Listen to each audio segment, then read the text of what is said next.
This is Bringing the Darkness to the Light with Catherine Nadal, professional psychic medium. Today's guest is Doug Sampson, a UK drummer known for his work in Iron Maiden and the band Air Force. It's a pleasure to have you on. Hello there. Hi. How are you? Good to meet you again. Wow. Yeah, it is really a pleasure. You know, it is a connection that I made to interview you through Michael Brandvold. So I give him a lot of gratitude for that. You've had a busy career. You know, I was reading about you, and Iron Maiden is one of my all-time favorite bands. Every time they come through New York, my cousins and I get tickets. Of course, we have tickets already for their September show. So you'll have to tell me what Iron Maiden was like in 1978. Well, it's a bit different than it is today. It was a different scene. It was just coming up. There was punk was all the rage, and we were coming up. The heavy metal scene was there. When we first started gigging, people were flocking to our gigs. You know, we'd start off with like 40 people the next week, 100 people. Then it just got more and more popular, you know.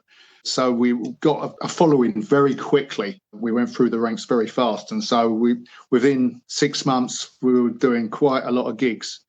It was such a new thing. All the audiences were all young. The governors of the pub used to go around turfing out the youngsters because they shouldn't even have been in the pub, you know, all sneaking in to watch us. We didn't charge anything in the early days.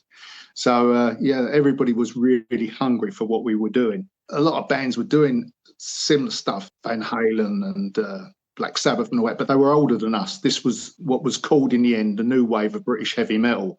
So, yes, it was a hectic time, I must admit. Yeah. So when you say you guys were young, what were you, like 17, 18 yourselves? I was a bit older than that. I was about 20, but Steve was about 20 odd.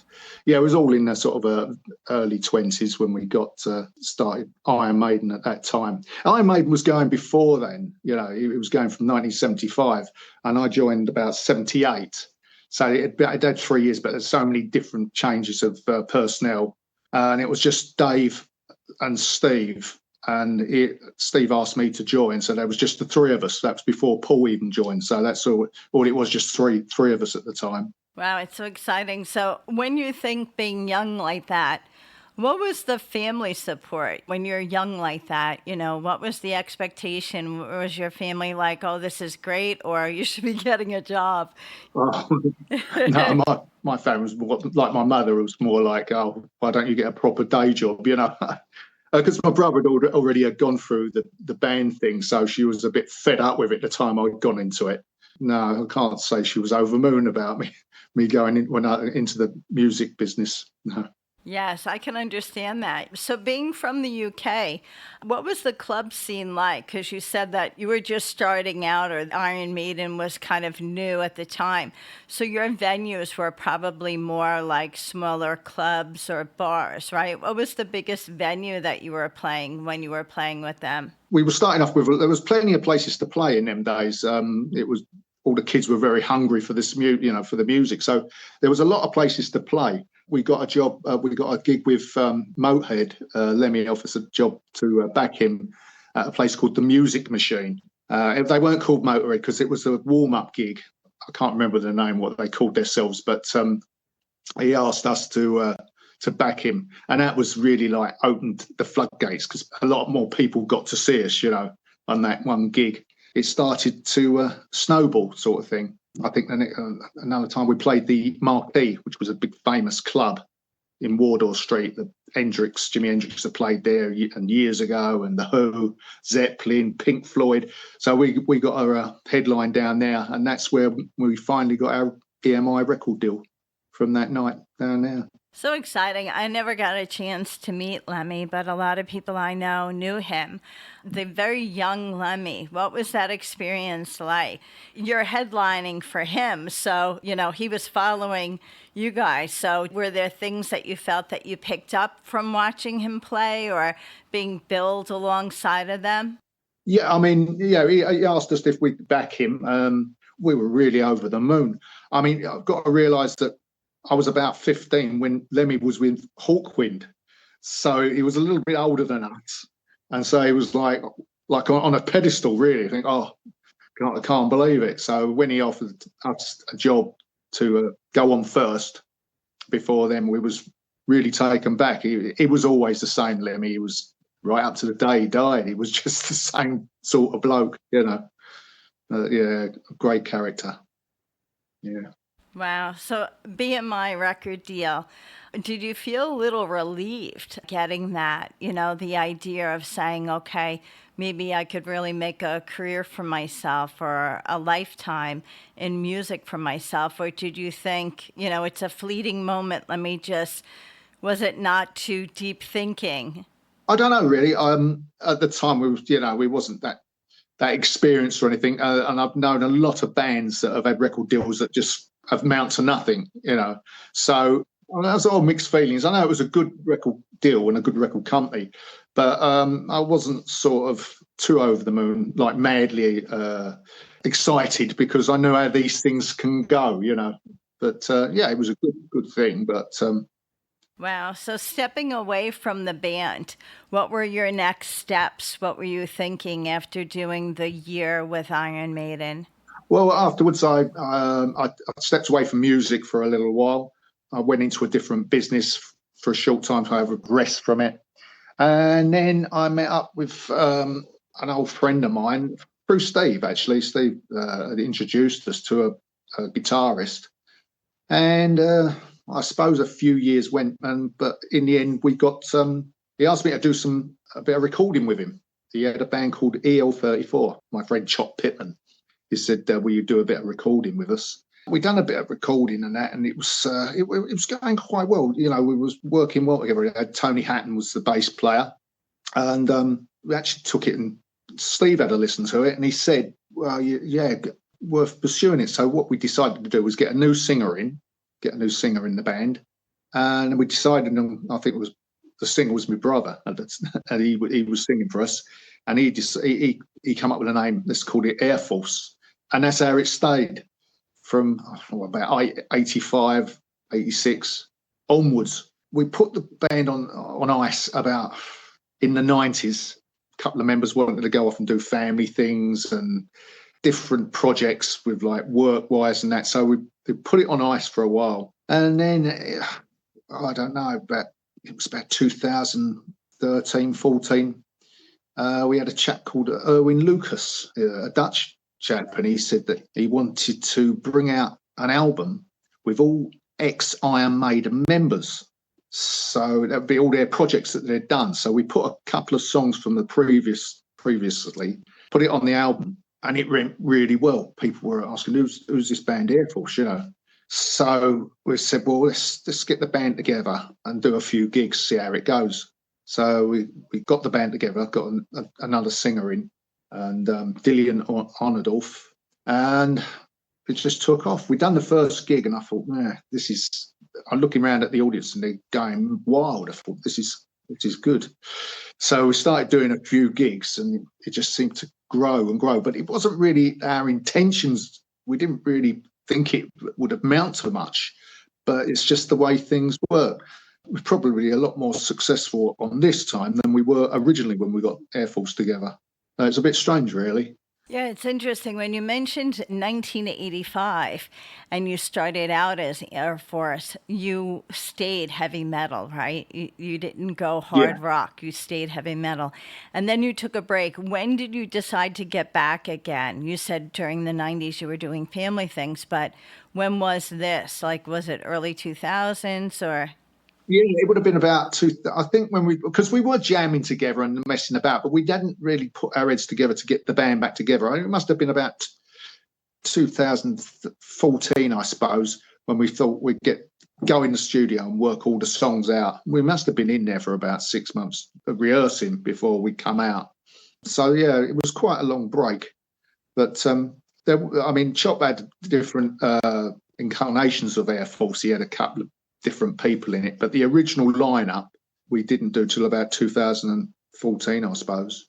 That's great. So that was technically really like a 20-year break. Yeah. So it looks like your fans waited for you because you got such a great response. we've made a lot newer fan base now. You know, it's different ages, even people that like weren't even born on our fans. It's really strange how it's all come together again. You know. Yes, I do know that. That is called the Yeah, power of the internet and the power yeah, of yeah, that's social it. media. Because, Yes, yeah, because people's nephews and children are now rocking out to stuff that we were rocking out to 30 or 40 that, years ago. that is Yeah. completely true. Because when in the 80s, when we got the band together, there was no internet, there was no social media, so it was very hard to get your message out. You had to just play every club in England to get it out. But it made life so much easier because you could do a song but stick it on the internet and people will pick up on it. If it's good and people like it, they will pick up on it. And that's basically what happened to us. And that's how it's all it helped a lot. It certainly helped a lot. Wow, that's so great. I want to discuss some of the songs that we were selecting for this interview. The first song that we selected was called Life Turns to Dust. Tell me about that one. Well, that's one of the earlier ones of this incarnation of Air Force. We wrote this one, and it's basically about how life works out. It's life turns to dust. And it's just a simple analogy of how life is. You know, you live your life, you die, you turn to dust. And it's quite simple, but it's a good song. It's a good crowd pleaser. People really enjoy this. So yeah, I do like that one. It comes straight after the first, opening song, which is Fight, and we always drop the tempo down for this one, and that really gets people listening. So they know we're not just a like fast moving band. We can slow things right down. It's one of my favourites. Very good. Well, we're going to play it now. Life Turns to Dust by Air Force.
You know, it's interesting when we were just talking about that song.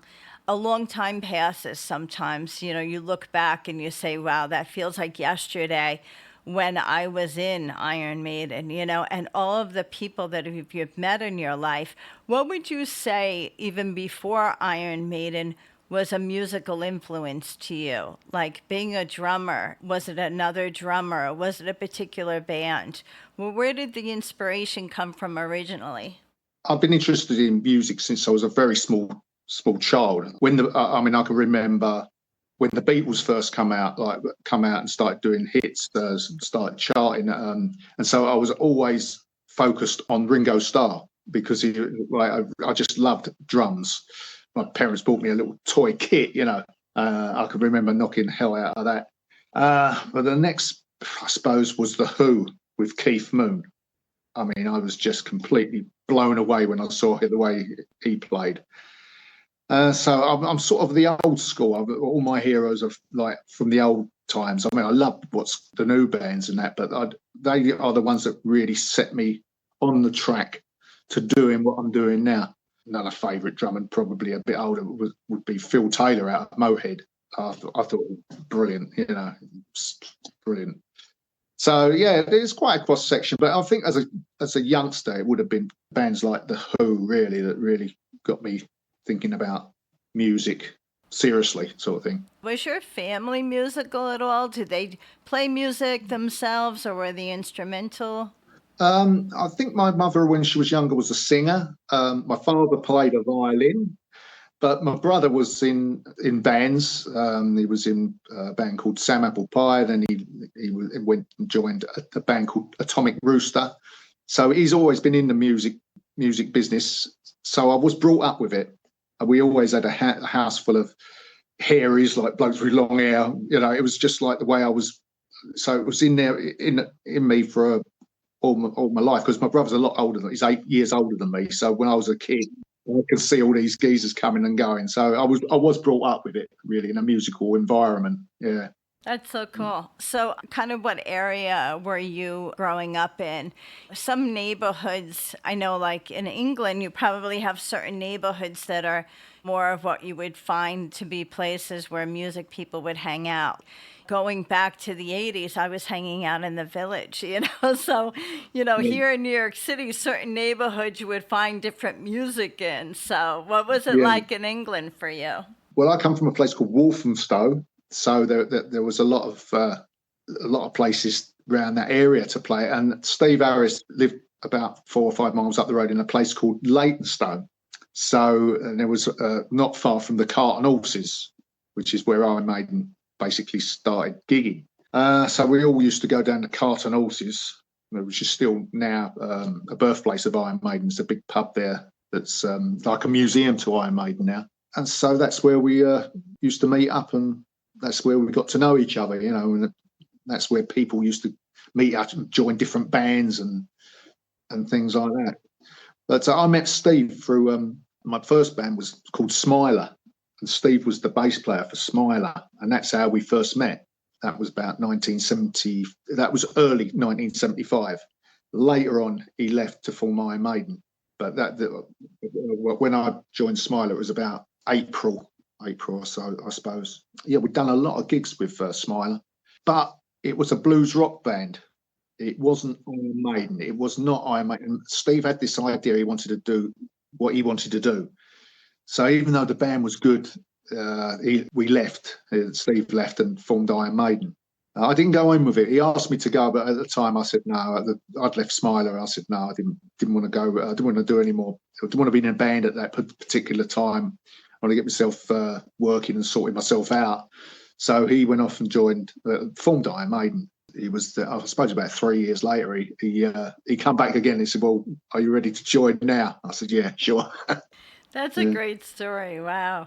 I Mm, love to mm. hear that because when you think back in time, it feels like yesterday, probably for you know, and you Yeah, realize how fast life is, you know, how quick yeah, things yeah. go in life, you know. It's funny because I want to talk about the next song when I was talking about how my cousins and I always get tickets for Iron Maiden. one of the highlights of it is when we start seeing all the creatures come out on stage, Eddie Yeah, and yeah, all of that. It's really grown over time, their whole kind of, it's like watching a Broadway play at some points, yeah, yeah, It's kind of a theme to Iron Maiden, I would have to say, is by having yeah. those creatures in it. It's like a character and a story. When we talk about the next song, Cursed Moon, tell me about that. It's more or less like a werewolf story. Like you're saying, it is like a werewolf story. How he's fighting with himself, and then suddenly the moon, and he transforms, and he's got no control over it. It's basically that kind of idea, and so yeah, it's just a traditional like werewolf story, really. But we've got a video that goes with it, like a animation video, which sort of goes really well with it.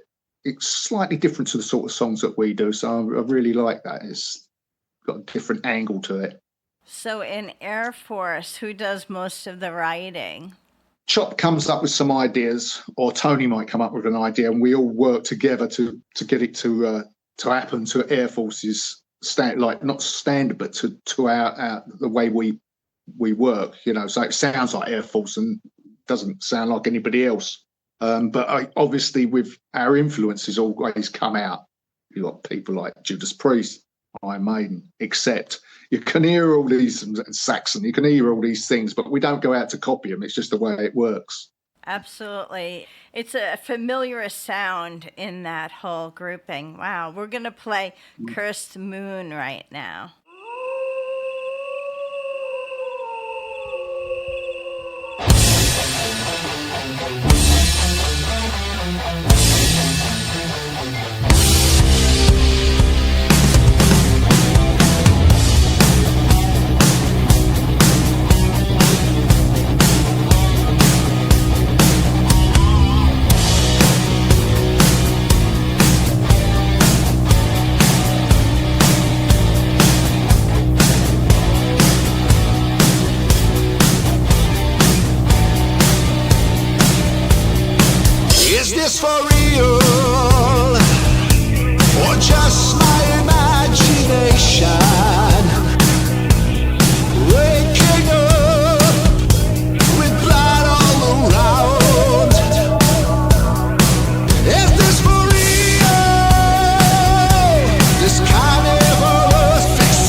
You know, it's interesting with talking about Cursed Moon and talking about lyrics.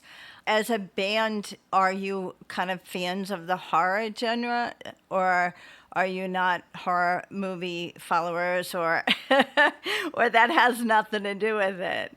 With the films, did you say? Yeah, horror movies, because there's a bit. Yeah, yeah. Yeah, you know, it's so interesting because I have a friend named Mike Shift, and he actually made a movie called The History of Metal and Horror. And he has interviewed about 59 or 60 guys like Anthrax and Yes. Alice Cooper, of course, and Rob Zombie. And there's a correlation between the heavy metal music and the horror music. And the same for the guys that make the horror movies. They have kind of a correlation with heavy metal music. So it kind of goes hand in hand. How is it for Air Force or the band members in Air Force? Yeah, I mean, we would pick up on a subject and think, oh, we were actually working on one that's about gladiators, blood and sand, and things like that. So we pick out different things. We have got another song on this album called "The Fury," which is basically like a war theme, like based on a film, really. So yeah, I suppose films and historic events, things like that, we pick up on definitely. That's so great. All right, good. You know, the next song is named Heroes. What is that about, that song? There's songs about young people going off to war, especially foreign conflicts, really know what they're fighting for, and coming home in boxes, basically. Whereas, like it's a realization of what war is. It's not, sometimes you're in a war and it's not really down to you or whatever, and the youngsters are sort of sent off to war and they probably don't even know what they're fighting for, and they end up coming home in body bags and that. So that's basically what it's about. We don't want it to be political. It's just the fact, that this is what happens to people, what war's all about, really. Yes, well, I totally understand that. I went to Iraq for a year. So we lost 5 guys in my division. So that is a very true statement, what you're saying. And a lot of them are very, very young when they go over.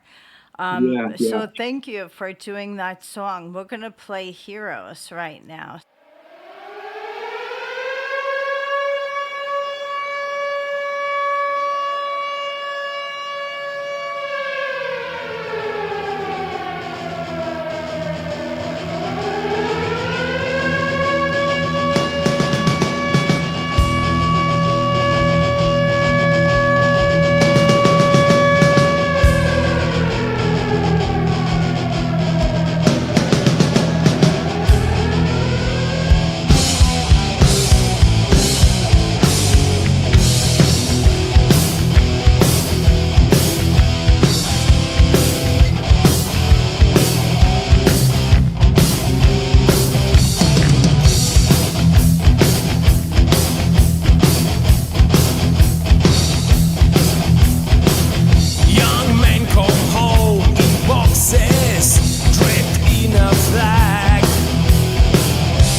wanted to ask you about the band name because it's Air Force. How did your brother kind of come up with that name, Air Force? I don't know really. It's a strange one. He just said it came to, I don't know why. What was in his mind when he said it, because I remember another band that was around called Ginger Baker's Air Force. So I don't know if he'd realised that but I've got no idea. We just liked it. We thought, it suits us. It's got that military sort of angle to it. And like Chop's father was a Lancaster in the war, so we all had that connection to like military and that. And we've always had a great respect for military. That was one of our passions. But none of us have been in service. None of us have been in the services at all. But we've all had a passion for the military services. And we were great respect for them. Wow. Well, thank you. Naming of bands is always very interesting. Do you know how Iron Maiden came up with their name? Did they kind of ever give you the scoop, or? I think what Steve would say to you is it's an ancient torture mechanism called the Iron Maiden. It was like a coffin, and it had all like spikes in it. And they used to put the poor sod inside this and shut the lid down. I think that's what it is, and that was the Iron Maiden, and all the spikes would go in, piercing the body. So that is what Iron Maiden is. It wasn't to do with a political leader or anything else. It was to do with this torture implement. Wow. Well, that name has lasted. They have carried on that name for a long time. So, wow, you don't have to go very far when someone says, I got tickets for Iron, and they turn around and they say Maiden. Like, it goes hand in hand. They know for sure. So tell me about Air Force. Like, where are we going to be seeing you? I know that Brave Words Records has your album. I was reading online that the album was released in February of 2025, and the album was called Acts of Madness. Yeah, Acts of Madness, yes. And I was reading something about The Fury. Is that just a single off of that? It is, yeah. We've done a video with that. And then the last one is Strange World. Yes, that's right. But before we talk about that song, I want to talk about how people can find you, social media, any upcoming events, or what's the plan for the rest of 2026 into 2027? Well, because we've just gone over to Brave Words, we've got a tour coming up in November. Most of the big tours are booked up now. So we've got a tour for November, and that's with 3 British bands. Well, I think it's Alcatraz, Raven, and Girls' School. We're on the bill, and we shall be touring up and down the UK. I don't know what plans Giles has got for us for next year, but we'll be looking forward to it, whatever it is. Wow, that's exciting. I interviewed a few of the guys from Alcatraz. They're really great. Oh, right. Yeah. I know all of those guys. Yeah, and Girls' School is always rocking it out. Girls' School plays very often with Bangor Choir with my friend David Reese. So I think he's toured with them within the last year as well. Oh, brilliant. Yeah, it's amazing. So you have stuff coming up. Tell us about your social media. How can the fans contact you? I couldn't tell you the actual address, but if you just go on to Air Force Rock Band, you will find it. It comes up quite easily. Yeah, I don't know the web addresses. I just go into them. I've got them all automatically on my phone, so I can't spiel them off, so to speak. But if you put in Air Force Rock Band, it should come up. Okay, good. So probably on Facebook, Instagram, Instagram, Bandcamp, probably all of those. All right, great. So and all the music outlets as well. We're on all of them as well. Yes, all the streaming, Spotify, Apple Music, all of that. That's great. All right, good. So tell me about Strange World, because I was reading that it's a cover of the Iron Maiden classic. Have you done a video for it? Yes, we've done a computerized video that's going down really well. When we decided to do the song, we didn't want it to be the same as the Iron Maiden version. because I think that's too perfect. We'd done our own version, an Air Force version, same lyrics, but it's different to the original. That's the way I wanted it. I didn't want to do a copy of it. Yeah, and the video has come up really well. That's really worth a watch. That should be out on YouTube, and so that is definitely worth a watch. I recommend it. Wow, great. Have you gotten any feedback from the guys in Iron Maiden? Like, if they've heard it or what they think of it? Well, I've only spoke to Steve about it. He was quite knocked out about it. He said, it's really great. He loved the song and the video that goes with it. He said, no, it's really good. But I haven't spoken to any others about it, but I know he was impressed. Yeah. Wow, that's really cool. That could only help promote them, So, yeah, exactly. It's a double promotion. Very good. So we're going to play Strange World as we roll out the interview. I want to say thank you again for sitting with me today, Doug Sampson, drummer of Air Force, the band. Thank you again. Thank you. Thank you. Brilliant. Thank you very much.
Where you can dream. Living here is not what it seems. Ship of white light in the sky. Nobody there to reason why.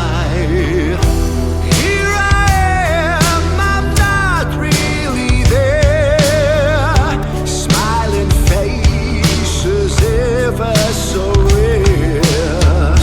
Let's walk in deeper space. Living here just isn't the place.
You have been listening to Bringing the Darkness to the Light with Catherine Nadal, professional psychic medium, Dream Central Station, LLC.